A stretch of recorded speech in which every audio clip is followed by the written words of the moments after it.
అన్న మీ పేరు? నా పేరు గడ్డమూడి శివ అండి. ఊరు? ఊరు పులిపాడేనండి.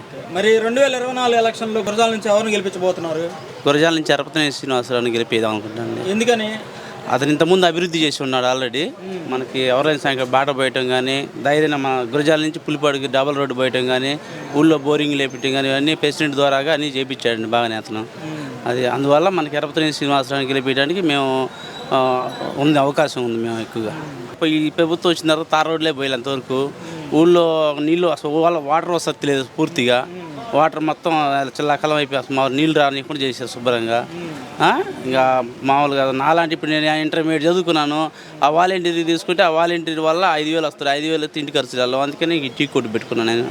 అది అసలు అభివృద్ధి అనేది లేదు, అసలు ఉద్యోగాలు లేవు. చదువుకున్న వాళ్ళు మొత్తం ఖాళీగా ఉండి పొలం పనులు చేసుకుంటున్నారు, ఏం పని లేక.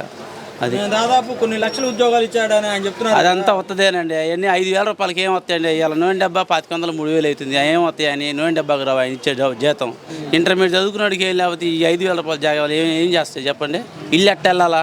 ఏదైనా మనకి అభివృద్ధి చేసి పరిశ్రమలు అవి తీసుకొస్తే మనకి ఏదైనా ఉద్యోగం చేయడానికి సరే 30,000 40,000 వస్తే ఇల్లు వెళ్ళిపోవడానికి సరిపోద్ది. ఆయన ఇచ్చే 5,000 ఫోన్ బిల్లు కానీ టీవీ బిల్లు చాలవుగా. జగన్మోహన్ రెడ్డి వచ్చిన కానీ అంతా కరువు కాలం అయిపోయింది మొత్తం పూర్తిగా.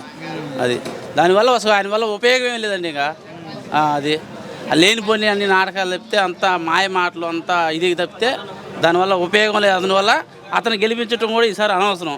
ఇదివరకు ఏమో లేదు, అందరం కలిసి నమ్మి చేసినలే కానీ అసలు చేయటమే అనవసరం అవుతుంది. జగన్ అనే వ్యక్తి అసలు ఇప్పుడున్న రాజకీయాలకు అసలు పనికిరాడండి. అతని మనస్తత్వం అంతా క్రూరత్వం, అదంతా ఫ్యాక్షనిజం మనస్తత్వం. 10 మందిని పైకి తీసుకొచ్చే మాట కాదు, ఎంతసేపుకి అందరి కింద బానిసల్లాగా ఉంచుకోవాలనే తత్వం తప్పితే అతనికి అనేది జనాన్ని పైకి తీసుకొద్దాం, మనం అభివృద్ధి చేద్దాం, జనం గుండెల్లో ఉందామనే ఆలోచన అసలు లేదు అతనికి. అది ఎందువల్ల అంటే అతని మనస్తత్వం అసమాడిది. అతను బాబాయిని చంపి మళ్ళీ జనం మీద గుడ్డగాల్చి మీదేసినట్టే కానీ ఏమన్నా అందంగా ఉందా అతను చేసే పని? ఇవాళ నిన్నల్లా ఎవడో రాయి వేసినారని మళ్ళీ చేస్తారు. ఉపయోగం ఉంది అది చెప్పినా?